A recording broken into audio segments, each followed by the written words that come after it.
not familiar with us, we describe ourselves as a media platform for the conversation on sustainability in business, which is a bit of a mouthful, but what it means is we write articles, op-eds, interviews, and so on about subjects of sustainability for a business audience. This is our monthly Stories in Beer event, which is graciously hosted here at the Hub. If you're not familiar with the Hub, I encourage you to get to know it, talk to some of the members here. It's a wonderful co-working space, which is also something of an incubator for socially and environmentally minded companies and organizations. The purpose of this event is, as the name implies, to have a beer and tell some stories, have some interesting conversations.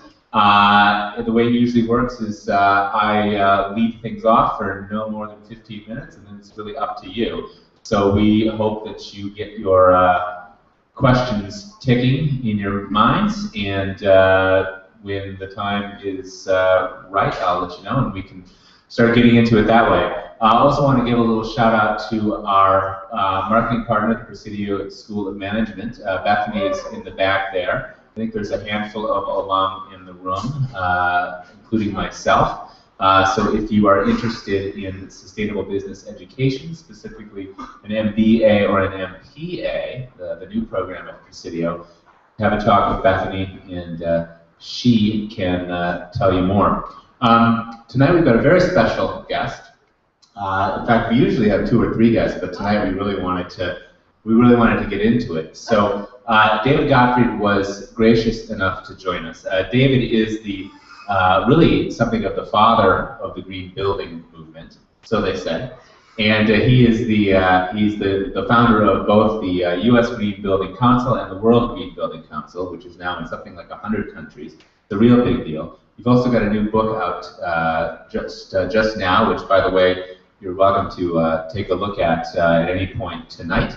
That book is called Explosion Green, and let's just get into it, David. The book suggests that it tells the story, the 20-year story of the green building movement. I don't know if we have enough time to tell that whole story in the next 30 minutes or so, but maybe you could just give us a little bit of a picture. I want to know how far we've come in 20 years, since USGBC was founded, since this movement started to become something approaching mainstream. How far have we come? What's the status of green building today? Well, we've come a long way, and I think if we went back 20 years and you then look forward to where we are today, it's really astounding, the fact that LEED exists. How many know LEED here? How many are LEED accredited professionals or green associates? So none of that existed. How many work in a LEED building? Okay, none. But 20 years ago, if you look at green building, we had in the US, the American Institute of Architects Committee of the Environment had started nationally in DC with Bill McDonough, Bob Berkebaugh, Greg Franta, Randy Croxton. Those are luminary names. We had England with the first rating system in the world called BREEAM. How many know about BREEAM? A few. How many know what BREEAM stands for? This is worth a free book. He's from, Ollie's from Europe, so we're staring at you. BRI sounds like Britain. It's it's BREEAM. Right, British. No. Sorry. I'm out. I'll give you a book anyway. Well, what field are we talking about? So there's the B. Yes. E, this is a government. BRE is an England establishment. So BRE came out of the UK government, and then EAM, Environmental Assessment Method. First one in the world, 89. So we studied that, and that existed. And Canada, in Vancouver, UBC, Ray Cole, one of the most brilliant guys in life cycle assessment, had a system that flopped. So that's pretty much what there was. NRDC had done a green renovation in New York, first one in the country as far as I know. And Environmental Defense Fund hired a young architect with a bow tie. What was his name? Yes. And that was maybe one of his earlier projects since he wrote the Poland Hanover Principles. And Audubon was doing a full building. That was it. So here we are now for 20 years, 100 countries of green building councils, 30,000 members of those councils, maybe 10 rating systems that are primary in a whole country. LEED is being used in 140 countries, but in Australia, Green Star, who licensed to New Zealand and South Africa, CASB in Japan using BIM modeling, 3-star in China, and all of those have GBCs. So it's just gone crazy. Just some stats, we have 11 billion square feet using LEED. If you figure the average cost, because that's commercial, $300-400 a square feet times 11 billion, you can run that number. What percentage of all the square feet does that amount to, 11 billion? Well, that's globally, and I don't know the global statistic, but in the US, LEED is about 10% of the commercial market and about 40% of new construction. So it's just outrageous. It's really big. Okay. It's huge. In 2016, McGraw-Hill says green building in the US will be 200 billion. 200,000 LEED accredited professionals. This is an industry. So it's huge. So this is huge. We're talking about ratings, talking about different green building councils, lots of countries. What does it really amount to in terms of the hard numbers, and how would we? I know it's awfully difficult things to calculate, but have we gotten to a point? How would you really measure the hard success of this? I.e., are we reducing energy consumption per square footage? Are we reducing, water consumption? Are we reducing materials consumption and waste and pollution and all that sort of thing? I mean, there's 100 little statistics I can think of. Can you tell us a little bit about the actual, what all of this LEED certification amounts to in terms of, real data? That's a good question.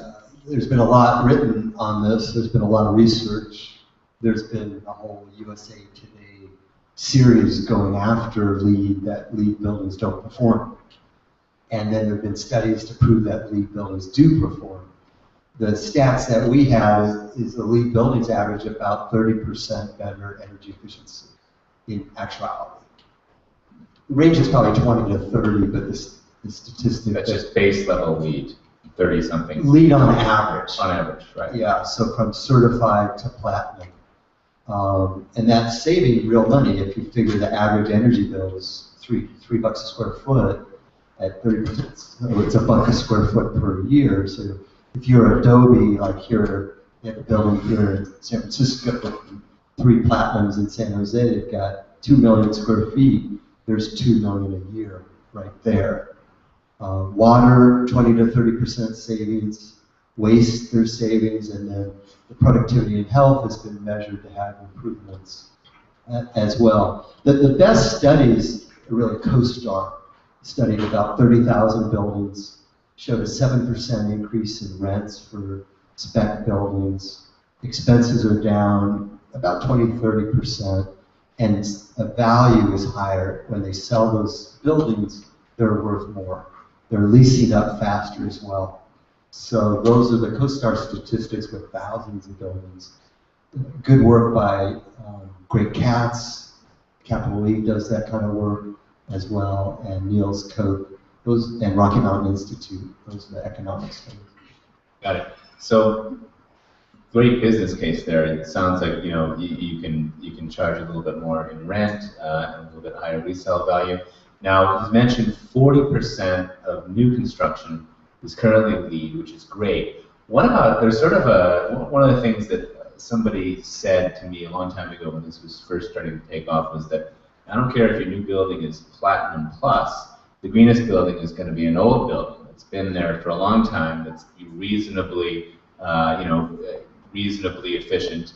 Do you think that's true? And what's the status of all of the buildings that already exist in terms of how good they are in general, and what kind of retrofits might be being done to these buildings to either bring them up to LEED standards or at least bring them up to something? What's the role of the current stock of buildings? Well, it's a great question, because if you want a green Earth, you got to get to the existing homes and buildings. LEED, Energy Star, they're playing with a real minority. LEED is moving, that 40% is the new construction commercial, not residential. Residential is a little slower. But the energy and the waste aren't in these new buildings, especially in California with Title 24 is so good for energy and water. And there are all these old buildings. There's about 5 million commercial buildings in the US. LEED might have 150,000 of those. So there's 4.85 million buildings, non-LEED, non-Energy Star, not in the game. And LEED is skewed. The statistics is higher when you say percent of the market versus percent of the buildings, because LEED buildings are bigger, they have bigger budgets, and they can go at it. And the average size building in the US is about 25 to 50,000 square feet. And they're owned by someone who's 70 or 80, and the kids inherit it. They don't want to green it. They have single pane glass, no insulation. They're what I call clunker buildings. So if we're going to green the world, we've got to get to the clunker buildings. Are some of these clunkers just hopeless? We might as well bulldoze them and build something new, or is there hope for most buildings out there, retrofit-wise? Well, that gets to the heart of your question, is the embodied energy, the existing energy that went to make those homes that exist. And if we just throw it away, you have to start all over, even if it's green. So the first step is reuse, and that's adaptive reuse. But you got to bring those up to modern standards. And in my book, there's actually a chapter on a 1915 craftsman we bought in Rockbridge in Oakland. And it was a real challenge, and we used LEED. And LEED did not give us credit for saving the existing asset, which pissed me off. I have a bit of a conflict of interest. But you should get credit first for keeping the existing infrastructure. But that craftsman wood in the home was gorgeous, and so I didn't want to rip it out. And so we were handcuffed, which also pissed me off. I couldn't get all the LEED energy credits because I didn't want to cover up the wood and build another thermal envelope. And so I could only drill little holes and blow in cellulose. And we put batting in the crawl space in the attic, and we put in solar and radiant, and that's all you could do. But you could still, we ran energy models for that home, and we were able to save about 60% of the energy. And then we supplied that with solar. We didn't get to net zero, which also upset me, but you don't quite know you're going to be there until you put the boat in the water. So that home, that's where you can tighten up the envelopes of these old structures. The best return on investment is the air loss. So you get caulking and weather stripping and air blower tests and blow the air through to see where the leaks are. In one day, for $600, we have the air loss. It's the best thing anyone can do. What's your opinion on, how the sort of mainstream culture has come to embrace this concept of green building? I think most people out there have at least heard of the concept. They know the idea of, oh, that building is supposed to be green because, I don't know, it has some solar panels or something like that. And a lot of people have at least heard of LEED these days. Do you feel that the public perception out there is truly mainstream now and truly accepting of all of this, at least in principle? Well, in the 20 years, we've really progressed. So we started with the visionaries, then the pioneers, then the early adopters. There's a whole innovation curve. And now we're approaching mainstream. So they're open to the concept. But are they doing it in their own home? Are they driving an EV or a hybrid? Are they bringing it into their workplace, the products and services they make? Is it in the schools? Are they teaching the kids? Because the kids are really our future. So we still have a long way to go in our purchasing decisions, but they're more open. What I do, my early years as a consultant in selling green building, I was like a zealot. I was so passionate. And I would tell them it's the right thing, and X, Y, and Z, and trees this. It didn't work at all. Later, I went back to my business classes and said, pretty much, if you want to sell green, just look at you and say, do you care about money? What percent do you get on your money in the bank? Well, 1.5%. What percent is a good year in Wall Street? 10% would be pretty good on average. Great. Do you want to preserve your capital? Do you want to increase your income? Do you want to lower your expenses? Do you want to lessen your risk?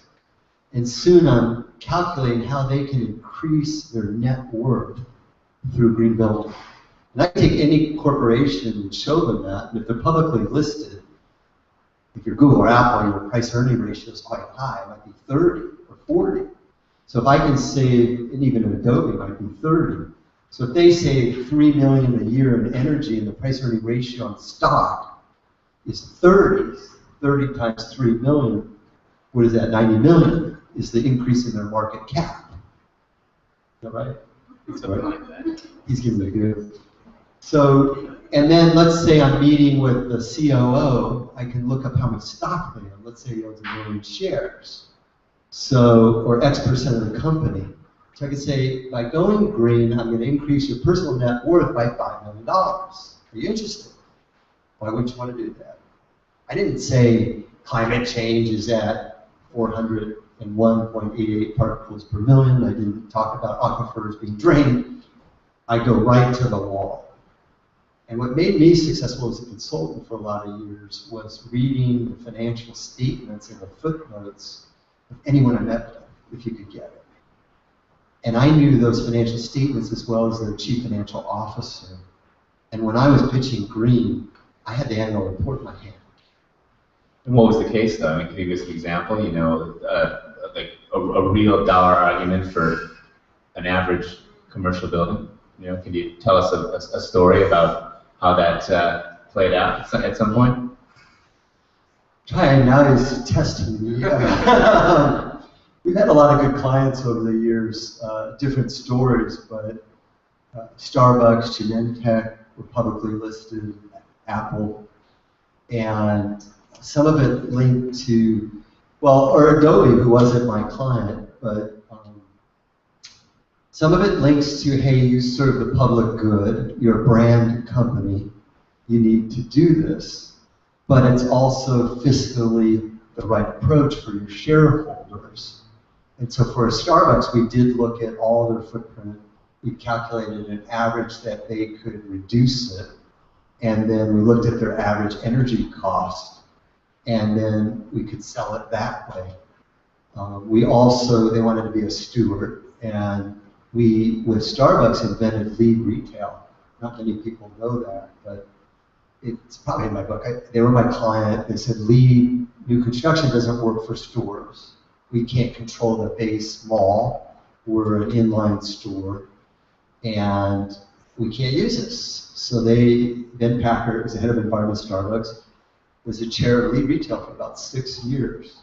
They've now rolled it out in about 150 stores, and it's part of their program across the whole country. And they're saving a huge amount of energy, boosting their brand, and building the green building marketplace.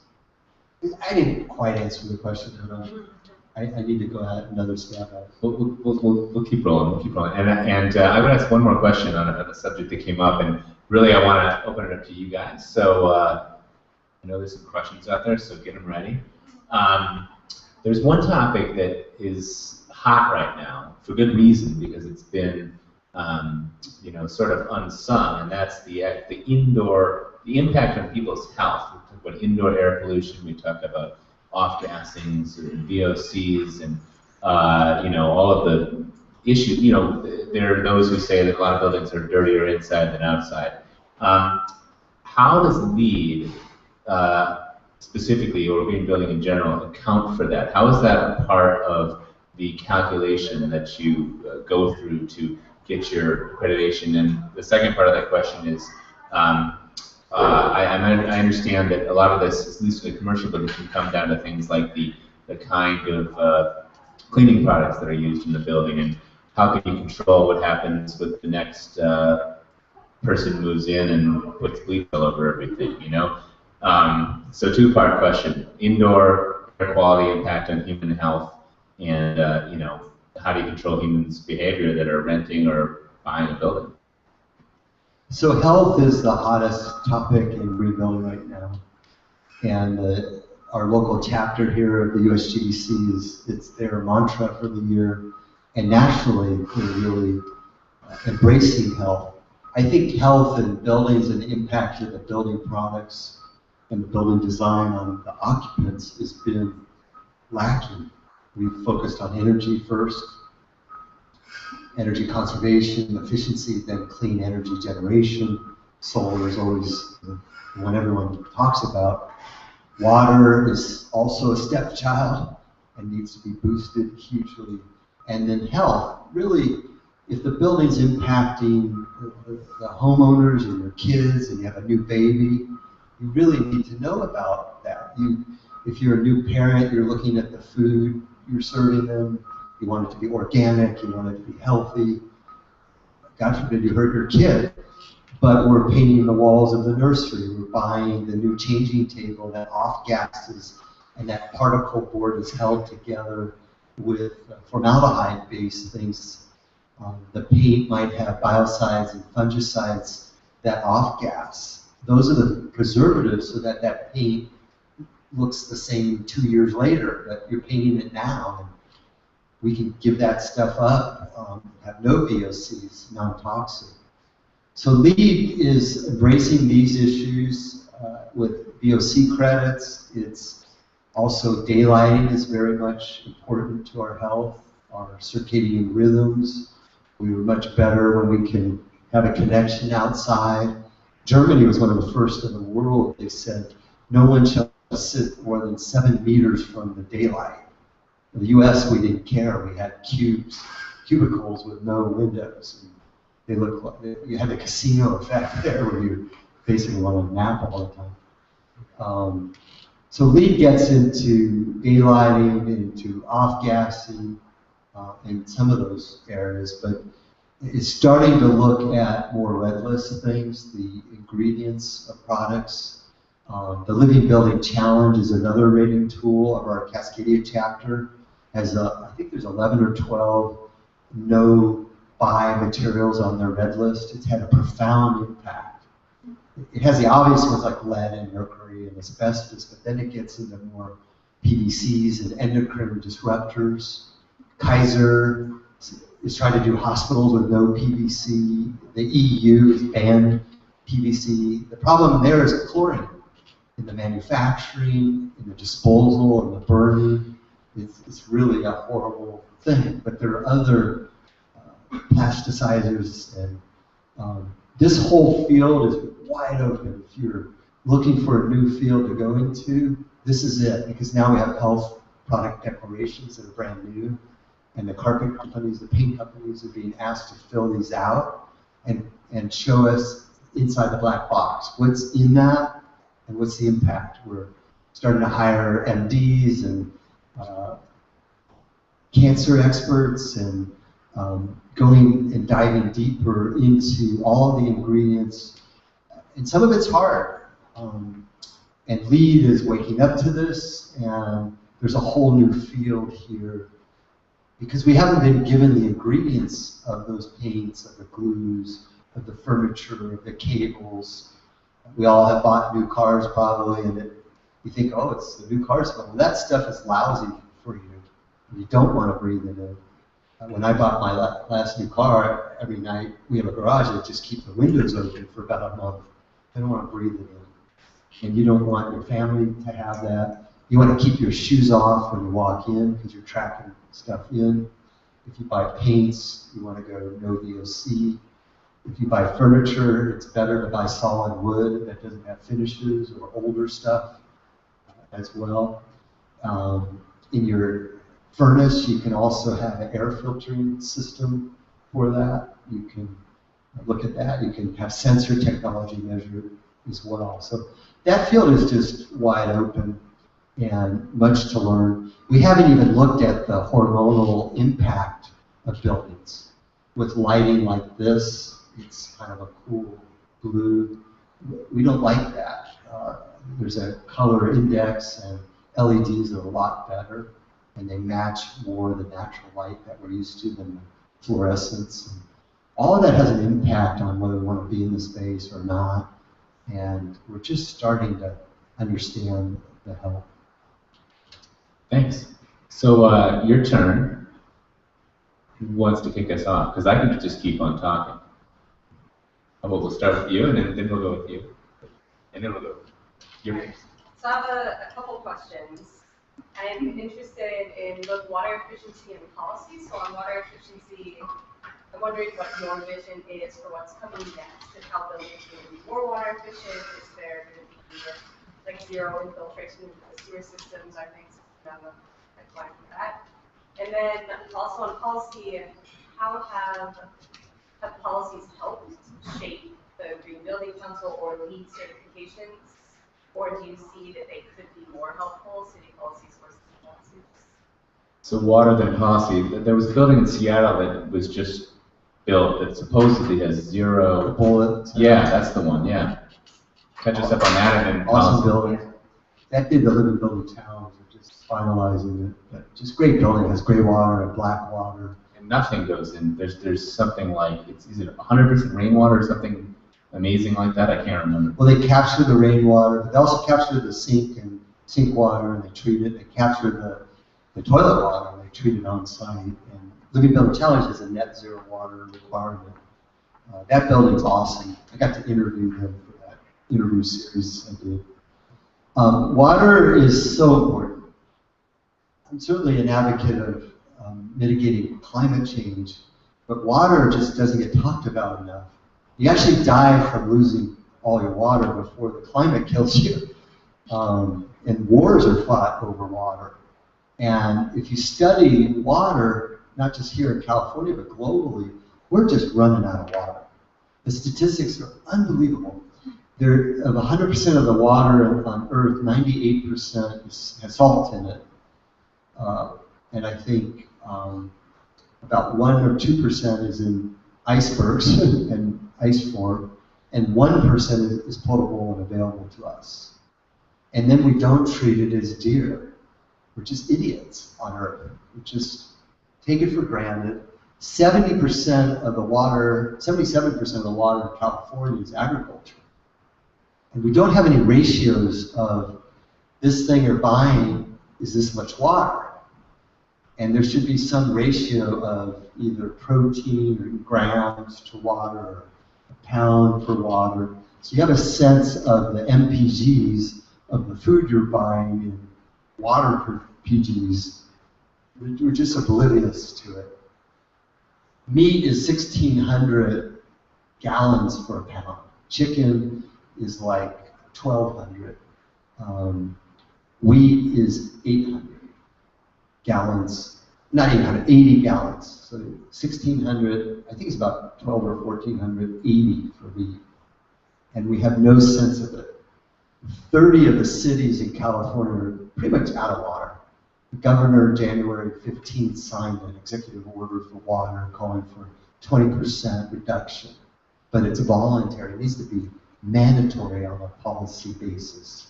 It needs to be striving towards 50% reduction, which is possible with a bullet at 100%. And we just need to wake up in our codes, in our regulation, in our tax credits. There's no water tax credits. If you do solar, you get a tax credit. If you buy an EV, buy a Tesla, you get $10,000 tax credit. But if I put in composting toilets and rainwater barrels, I don't get anything. Yeah. And we're just, our heads in the sand. Well, do you think that has to do with the fact that water is so cheap anyways, that they don't have any money to give back for it? And so a policy that kind of forced innovation, like pricing higher, or I think something like what San Francisco did about forcing new buildings to not let any water go into the sewer system. Do you think those are good and that they spur innovation, or do you think they are pushing too much? And what's more effective too? You know, is it policy about the quantity you can or can't use, or just jack up the price and let the market take care of it? I'm a fan of carrots and sticks, and it's never an either or, in my opinion. So the sticks is a regulation and then penalties, and I like those for water. I believe every home should have a water budget, maybe based on how many people live there, and it's 50 gallons per, I don't remember that statistic, is it per month maybe? Or per day? Is that per, 50 gallons per day is too much, isn't it? It's too much, but I'll bet much. But an appropriate per day budget per kid, I actually think with sensor technology, like I can assign each kid their water budget and they have a code and they can put it into the shower and the sink. And then when they run out of water, we can have a water exchange with another kid and they have to give them something the kid wants. Because we have no sense of water. When you go to Australia in Sydney or Brisbane, in the hotel, even in the Sofitel, they have a little 8-beater, and you do like this, and it's 3 minutes. A shower is 3 minutes, not 10 minutes. We don't even know. When my father's in the military, he said, well, I took a military shower. You know, you rinse yourself. Damp cloth. Well, no, you rinse yourself, then you turn it off. You soak. And then you rinse yourself. You're done. When I studied in Israel, showers were cold. And that was fine. And they had garbage cans on the roof with a partial, they were black, and a hose, no pumps. And that worked. So on the stick side, regulations, codes, yes, in every area, budgets. On the carrot side, tax credits, maybe lower water rates. On the stick side, higher rates based on volume, and it should be, if you're above your limit for your people, it's double. You're above it again, it's quadruple. You're above that, we shut off your water. But I believe we need a water core, like a green core. And I think here, especially in California, at our homes, they should just show up, say, okay, we're installing dual flush toilets today, they're free. We're putting the rain barrels all around, we're pumping those, they're free. We're installing your gray water system, it's free. And then our water bills pay for it slightly, but our bonds, we have water bonds, because water is too cheap, but it's actually not cheap, because we have the treatment we don't really look into, and then the future water replacement, they're looking at desalinization. Well, San Diego's desal plant is $1 billion investment. We wouldn't have one here in the Bay Area. 7 counties got together. It's 200 million.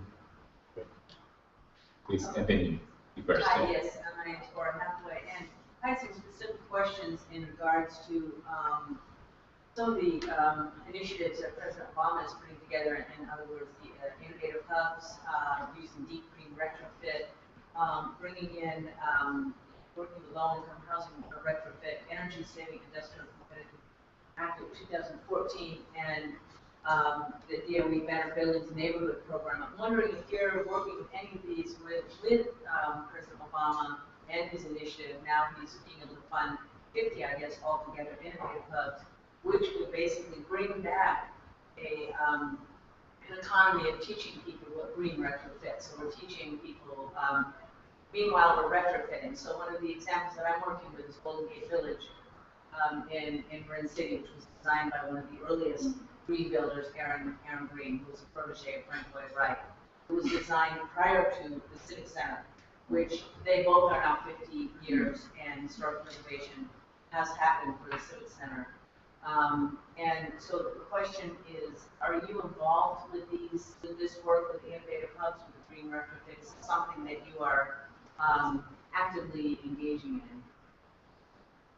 I wish I could say yes. I'm not personally involved, but I imagine the U.S. Green Building Council is at the table. I'm no longer, well, I haven't been staff there in a long time, and I retired from the board after 15 years. So I've moved on myself to writing and interviewing, but I'm highly supportive of all that, and I'm somewhat aware of what Obama's trying to do.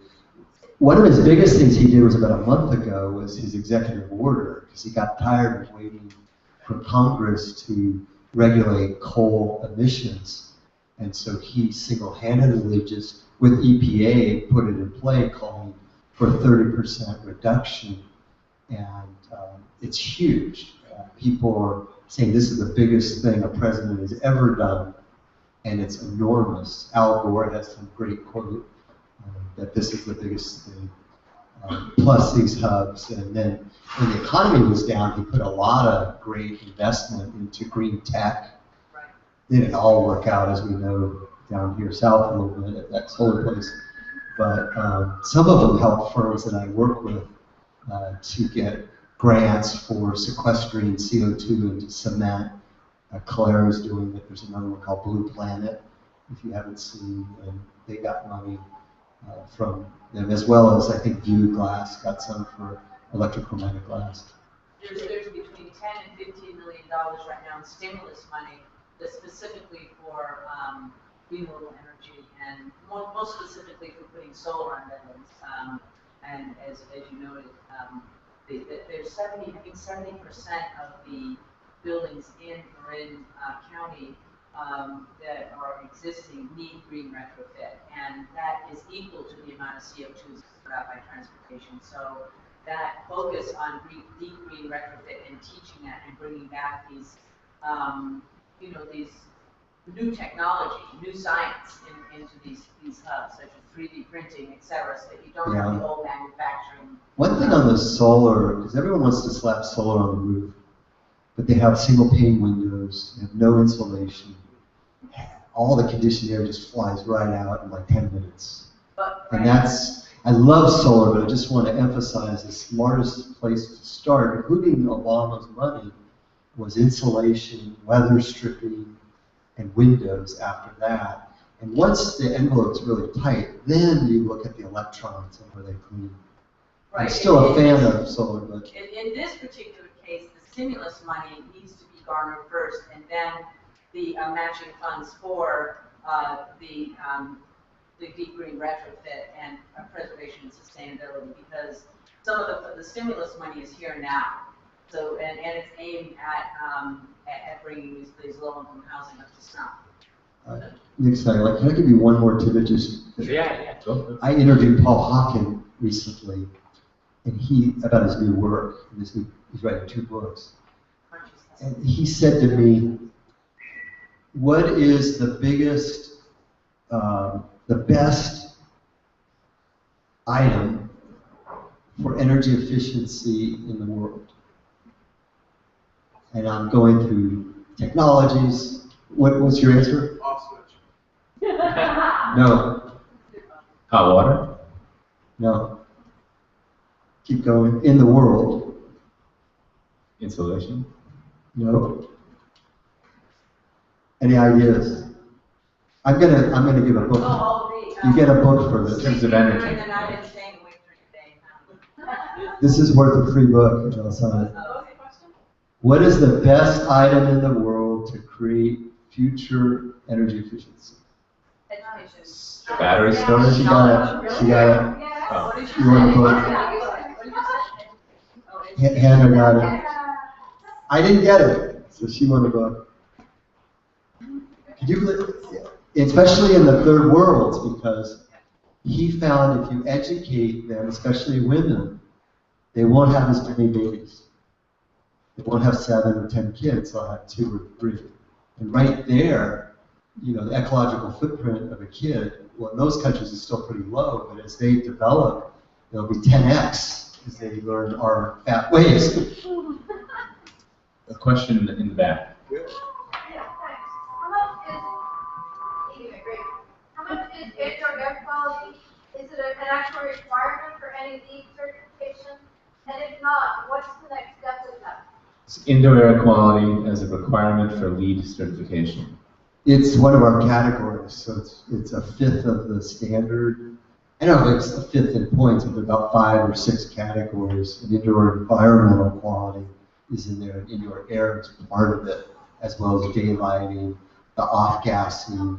It has prerequisites, which are requirements, and then voluntary credits. as well for all those areas. Okay, clarification. So can you get an actual LEED certification and not choose, without choosing that category?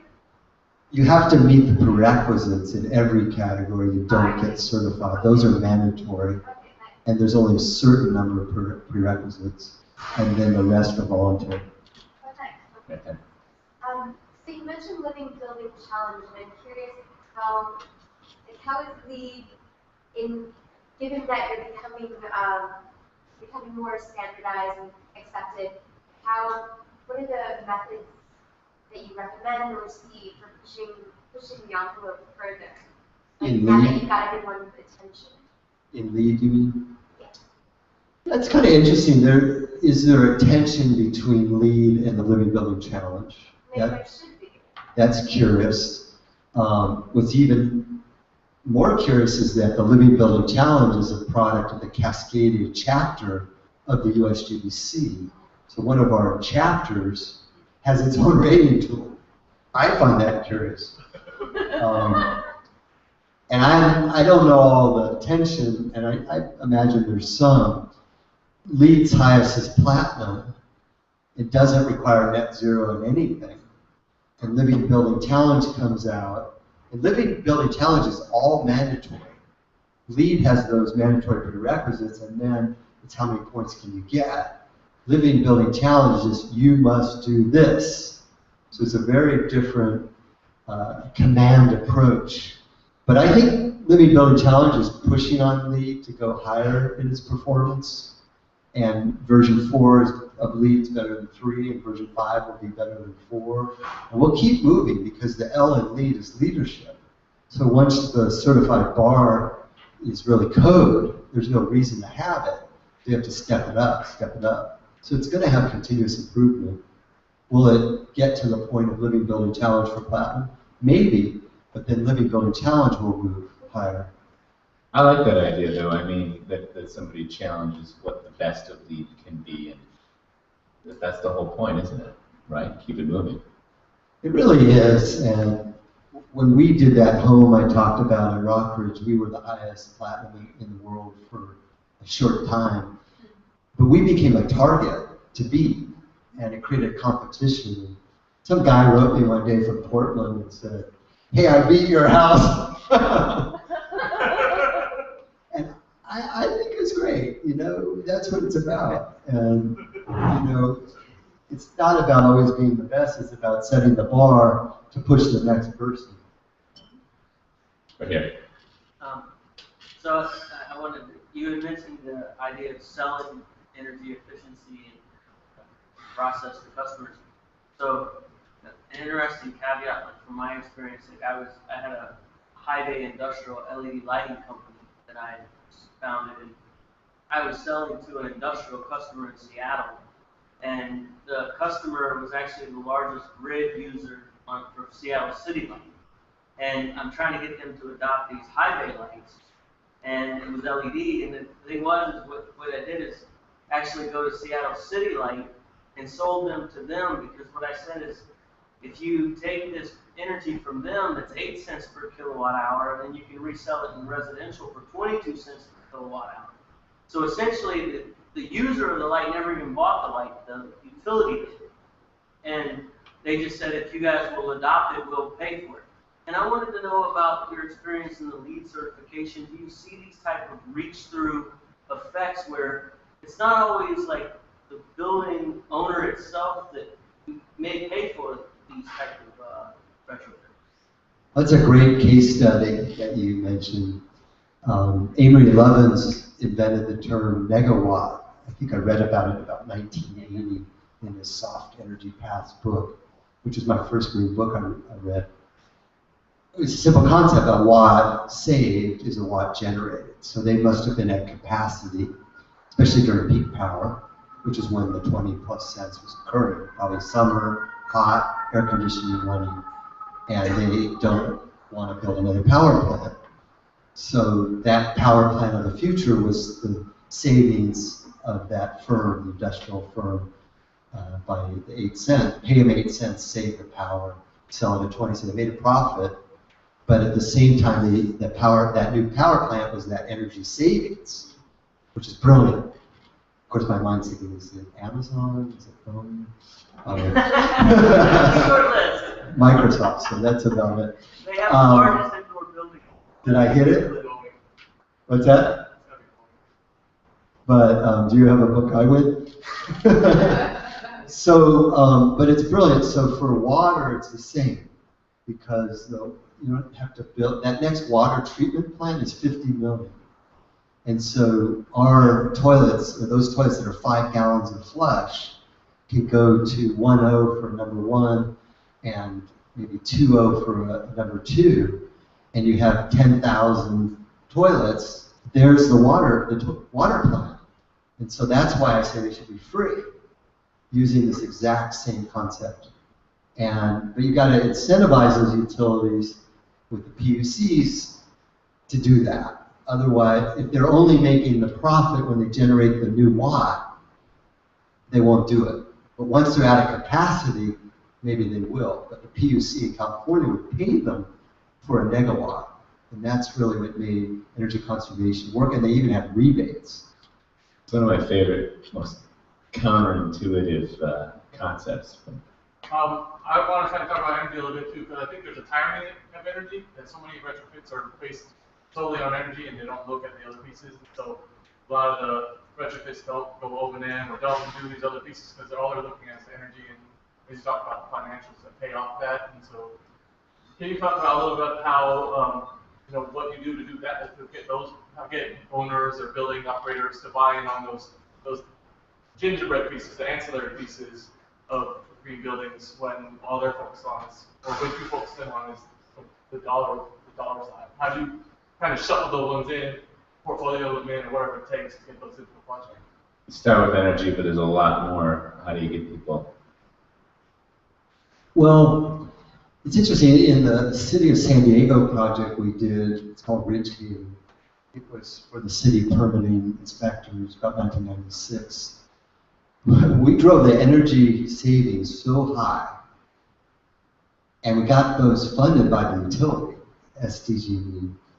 And then in the middle of the package, we put the air quality measures, and we had the energy savings pay for the air quality measures, and we sold it as a package. And it worked. They couldn't afford that green carpet that Interface made, the carpet tiles. So then we did Interface's second carpet lease, and the energy savings of the operation money paid for the carpet lease. So we were very creative in the accounting, and it was a city, the building was over budget, we had city attorney approval for things. It was very hard to do, but we prevailed. We also read the procurement guidelines very carefully and found that they could sole source products that had unique environmental performance. And then we created the City of San Diego Industry Partners Program with displays for manufacturers and bought at cost. So you got to find all these other ways to make things happen, but you have to start with the money. You have to speak money and get their attention. You don't speak environment. And then if they're really open, you can get hold of their budget. If I can deliver you a better building for the same budget, on the same schedule, would you go for a better building? And they say, yeah, of course. And say, okay, and then you take hold of the budget. You can get some first cost savings. If you run the energy really hard, you can downsize the mechanical system. You can downsize the lighting. But I want those savings, maybe 30%, to buy better air quality, same budget. Maybe that fancy granite and brass. Forget that. I'll do local source, recycle wood, and I'll take the money out of that and I'll buy air filters and better windows. And so it's really, how do we run the budget instead of a line item? If they start beating you up on the line item, it's not always fair. They're like, well, what's the return on investment for better windows? And I like to say to them, hey, what's the return on investment for your fancy granite? You don't even run it. How do you run an ROI on a piece of granite? Why do I have to run it on the window? You know, what's the ROI on your BMW? You could have bought a Hyundai. You know, and you know, bicycle on your feet is much cheaper. Why'd you buy the BMW? You care about performance and quality. I want to talk about how LEED and other criteria, how they might facilitate an ethos of green. And I'll just start with one example. I was at a restaurant, which is a green building, and they packaged their food in a very horrible plastic and metal thing, and when I went to dispose of it, I was looking for the recycling bin, and I couldn't find anything, and I wanted to ask the clerk at the counter, and it said, oh, no, we don't have one. And then somehow the manager came out and said, oh, just throw it in there. This is a green building. There's guys in the back that sort it out. And that's fine. It may not be efficient, but to me, I personally, it hurts me when I have to, you know, when I can't recycle something, right? That building, even though it was green, did not at all feel green. It did not inspire that ethos. So, I mean, that's a commercial example, but I'm actually interested in the residential development because I think, you know, like having that economy and ecology in your backyard and the greywater system, knowing how much water you are using, I think that really can inspire a lot of other changes. And so I'm interested in how just this notion of big in general can facilitate that ethos, that conservatism. So it's kind of like the question when I was talking, you know, then the cleaning crew comes in and dumps bleach all over the place in the green building. You know, to what extent can whoever's in charge, right? I mean, LEED or the U.S. Green Building Council can only do, you know, some guidelines. But at the end of the day, it's got to be up to the managers of that building, right, and the tenants of that building, and the users of that building to, especially when it comes to health and the indoor stuff. I mean, do you have any experience in success in terms of improving the kind of behavior that actually goes on in a building, and where does that even come from? Well, it's good. I have lots of different thoughts. In LEED existing building standard, they try to get into the procurement of products that even the tenants are doing. And to get the recycling goals needed for LEED EB, you have to get to all the tenants in the building. And soon they have to have green leases. And if you're really good, you should get them together to work together and share best practices. And then it's disseminating from the building facility people of each tenant who's having a sense of their recycling, their compost, the procurement, their transportation, how are the people getting there, the recycling, the air quality. But the next step, maybe the missing step, is the education, the culture of green. Telling the tenants, telling the visitors why, or first that this is a green building, why, and teaching them.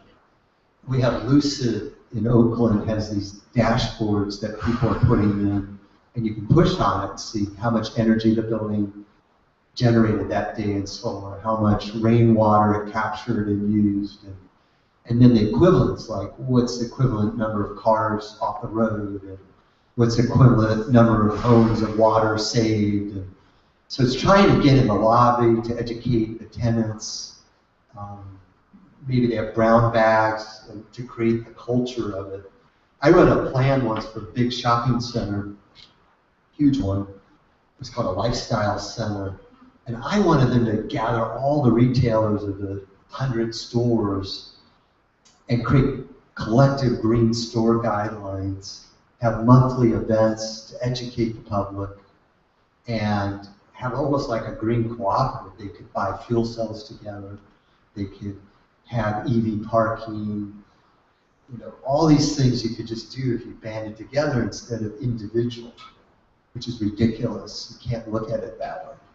Well, is there room for that economy of scale so that it's not one barrel, grain barrel per household, that there's a lot of grain barrel, you know, something that is that something that you can build in this system, which is about I think we're getting there. We're seeing car share. We're seeing ride share. We're seeing bike share. Well, why not fuel cell share? Why not rainwater capture share? If we could go more towards a kibbutz, a green urban kibbutz. There was a really, to echo on that story about the data and putting the data in the lobby of the building and so on. There's a really cool story that I heard one time. It was one of my favorite anecdotes. It was a building in Germany. Can't remember who it was or where it was, but multi-story building, something like a 20-story building, right? Each floor happened to be a different department, and so one day they just put a readout in the lobby. Nobody mandated anybody to do anything. Nobody said, you're required to save energy, nothing like that. They just put it there in the lobby, and it just showed the amount of energy, electricity, I believe it was, that each floor was using per day. And you'd walk in the morning, it would start at 0. At the evening, you'd walk out and have some measurement. And they just put it there.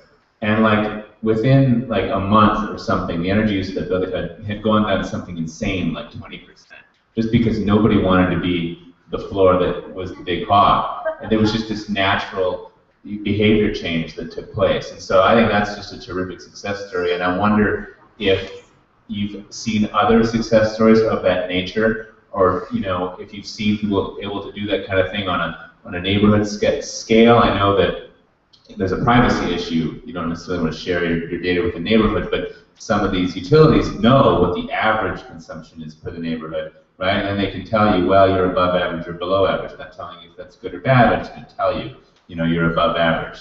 Does that kind of thing actually work? Well, your case study shows it works. It's fabulous. We're very self-conscious. We're very competitive. You see it in cars. If it's 50 miles per gallon, it's great. It used to be great until the EVs, and now you've got 100 miles effective per gallon. But also with the advent of O-Power, measures your neighborhood's energy use and will tell you your home versus your neighbors and show your rankings. Water, you get that in the water bills. But I'll tell you what I'll do it. I'm wearing it. It's up, a jabo. Tells me my sleep, both deep sleep and light sleep, and my steps. My goal is 10,000 steps a day. So it measures me against my goal. But it's pushing my data to them. Big Brother, Google does this with Nest. They bought Nest for $300 million for the data. But then it's saying, hey, Gottfried, you're in the top 10% of steps of the pool of people.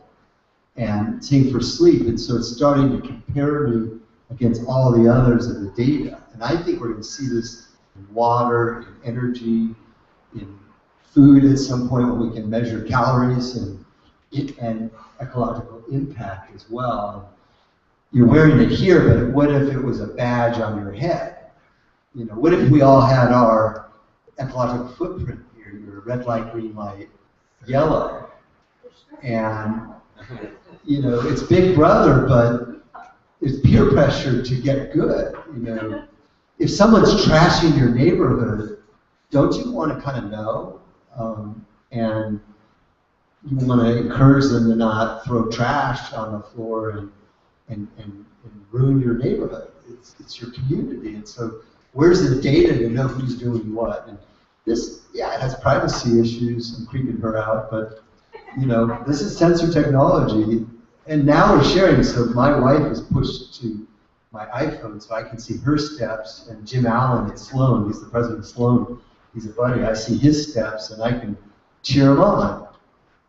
We get time for a few more. We'll do 1, 2, 3, and actually you were first, so let's do you, then Bethany, and then we'll go to you. Yeah, I'm a former Genentech, and Art Levinson often said that the lead certification at Genentech was the best employee benefit that he ever invested in, and created a culture. Can you tell me about your participation in the spaceship? Because Art is all over that too. You mean the Apple one? Yeah. I didn't work on the spaceship. I worked on their campus, So But I did do Genentech's first building. We actually met What was it, building 35? 33. 33.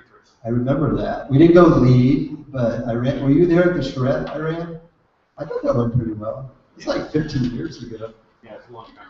And then we looked at styrofoam ones versus ceramic, and we ran an LCA. So it was pretty progressive. That was a long time ago. But Apple spaceship, everyone's got NDAs, so if I were on it, I wouldn't even be able to disclose what I disclose. But it's pretty much a monster, and they're inventing interesting things, including interesting use of modeling. Some of the stuff at Stanford at SciFi, the Center for Integrated Facilities Engineering, they have the best modeling of components and systems and even constructability. Like you can build a building on a computer to see the most effective way to build it. You can probably operate it on a computer too. So it's quite cool. But Genentech was one of my earlier green buildings in school. I'll keep it to myself, but my critique of that spaceship is that it's still a profoundly suburban construction that is rather difficult to get to by any means other than the car, which to me is a big elephant in the room in terms of its greenness. But I'll rant about that later over another beer. Bethany, your question. I mentioned a moment ago Uh-oh. the retail plan for a mall and encouraging all the different individuals. I'm curious about how that played out. Was it welcomed? Was it appreciated? Were you able to get any traction on it? Because there's so many corporate offices, individual retailers, my background is retail, don't often have that much empowerment to do something at the mall level. And your background was a store retailer? Corporate, yeah, so Gap and Restoration Hardware and Bare Essentials and at the individual locations. Right. It's hard. It's very hard, yeah. So you got to get to the landlord who's building the base. Well, the landlord or the corporate person who can say, yes, I want all of my stores. Yeah, the corporate, the headquarters of retailer. That mall, unfortunately, didn't get built. They ran into entitlement problems. But I was surprised that the owner was so open, and we went way out in our brainstorm. But in working with some retailers, some of the ones you've mentioned, we do step up to headquarters. Some of them have a chief architect. And they always say, well, how do we green our firm? We build 100 stores a year. Some of them, Young Brands owns 30,000 stores, and the biggest growth is 1,100 stores a year in China. But they're very into it. So you got to green the specs of the stores, the standard specs, and how it's done. If you're really bright, I think you'll get into procurement, and you'll bid your lights that are standard. You'll bid your carpet. And there's up to a 40% savings if you bid nationally using a reverse bid auction is what I would do. And Bank of America had once done that quite successfully. Yeah, education is so important. Are there any formal? She won. Are there any formal educational programs around either the impact of buildings on human physical and psychological health, or on greening your own life? Are there any? Greening what? Your life. Yeah. Yeah. Studies showing the correlation between education, and greening your own life. Yeah, so are there any Yeah. programs out there where people are teaching other people about this kind of thing?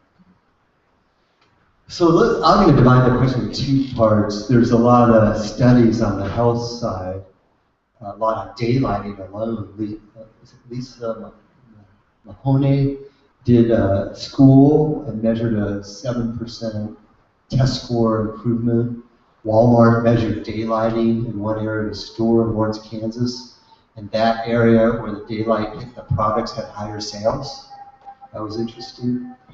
There's some health studies as well, mostly on productivity, but sick days. Judith Heerwegen used to be at Patel Labs, is one of the best in the space with productivity data and rigorous scientific. Carnegie Mellon has played in that arena, mostly on the health. Green life, is actually dear to me because my second book was called Greening My Life. And in 2000, my second epiphany, I found myself in Spain. I was helping, I thought, create the Spain Green Building Council. Instead, it was a big fraud. They were just trying to make money and buy me off. And I was trying to write my book, which first book became Green to Green. And I thought, you know, I can't write this book because I know how to green buildings, but my life sucks. And I'm not that healthy. And I'm pretty toxic in a green space. And so I stopped writing. I got a life coach in San Francisco, Dorothy.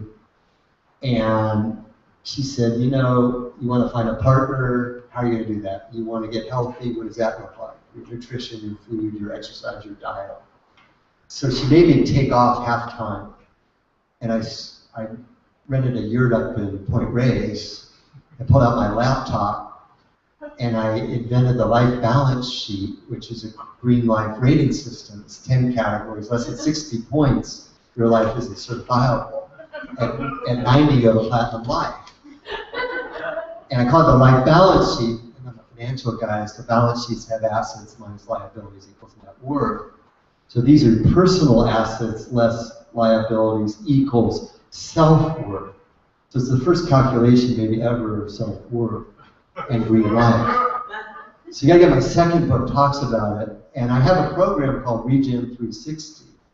And the premise is who's in the green building? So you can be in the platinum home, going to the platinum office building in the EV, but who are you and are you toxic? I read your second book, and can you just talk a little bit more about Regen 60 and what? Oh, so you your can plans are? Yeah, sure. That's good. That's a good wrap it up. Yeah. Well, Regen to me should be 360, every day, all of life, and even at Greenville, you go to Greenville, they got a million things at the same time. No one sleeps. It's fun, but you're a mess. You drink too much. The Starbucks line is the longest line at Greenville in the morning because everyone's wiped out. And their adrenals are gone, their cortisol is off the charts. You run into your friend in Greenville, you say, how are you doing? They say, busy. Well, is busy healthy? Is, when do we look at the food? Sugar is a disaster, it's an epidemic. When do we look at gluten and the flour that we just boost your glycemic index and you crash? Diabetes is growing. You know, and we don't talk about stress, diet, sleep, relationships in green buildings. So I think it's all green to me. And in fact, green is health. I think we're health workers in green building. We're about health of the planet. But if you really want to get into health of the people, believe me, if you have a fight with your spouse, your productivity the next day is a lot worse than the air quality and the daylight. You just for shit. And you can't even talk about it with anyone. You know, how are you? Great, busy. You know, I would play with some people sometimes. They say, how are you doing? I say, just awesome. I took a long nap. It's good. I think it's a great note to end on because it kind of takes it a little bit out of, outside the building, if you will, and it's just a good recognition of how connected all of this is, and how connected the whole point of this entire conversation has been. David, thanks so much for joining us today, and thanks to all of you for dropping by. We'll have another Stories from Beer next month. Topic will be announced hopefully tomorrow, so check out TriplePundit.com for that. We'll stick around for a little while for some networking and conversation. There's plenty of beer left. We got some books over yes. here. She gets one for free, but I've got some limited edition Greenville books that aren't for sale anymore anywhere. If you want to buy them here, they're from my personal stock. And then I've got the Bill Clinton ones that just hit the bookstore. I'm just making them a round number of $20, so I don't have to deal with change, and I can sign it for you if you want. I'm just curious, how is this book different from your first? So this is the third book. The first was Green to Green, the second was Green My Life. So Green to Green was written 11 years ago. And I wanted for our 20th anniversary of USGBC to write a 20-year book. So I took some of the green building storyline out of the first book. I took 1 or 2 chapters from the second book, and I doubled, or I don't know if I doubled it, I added 40% of the next 10 years of the story. Those are part 1 and 2, and then I added a whole new part 3, which is why us at the GBC movement. What are the ingredients for transformation, which would help Hannah for water? And I extracted, and I have a speech now on this. I think it's the 9 ingredients of transforming an industry, and it has lessons learned and what's next. And that's all brand new. And ended up closing chapter in September. I was in Israel with the Israel GBC. So, and then Rick Fedrizzi wrote a brand new intro, and I kept the Paul Hawken forward. So it's got a little bit, maybe 50% from other books and 50% brand new. But even the old stuff has reflections. Do check it out. It's worth taking home with you tonight. David, thanks so much. Hey, thanks for having me. Thanks for your great questions. You guys are great, and you're awesome. Thanks so much.